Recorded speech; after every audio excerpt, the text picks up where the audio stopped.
Достар, қараңыздаршы, менде қандай дәмді шықты, сондай дәмді көрінеді.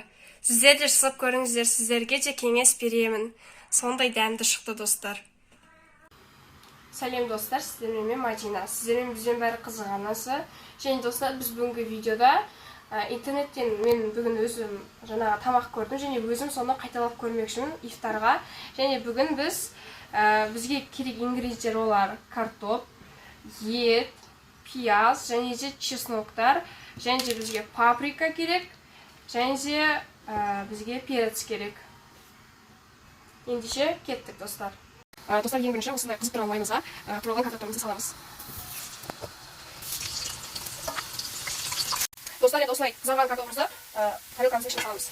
Соқтылған картошкамызды алғаннан кейін енді достар ет саламыз осы майға. Достар, енді пиязды салатын уақыт келді.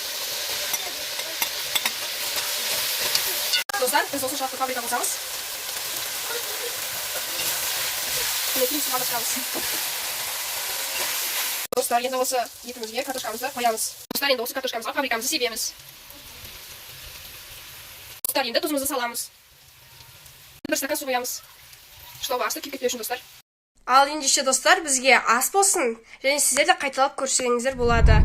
Видео ұнаса лайк басып тіркеліп кетіңіздер, достар. Сау болыңыздар.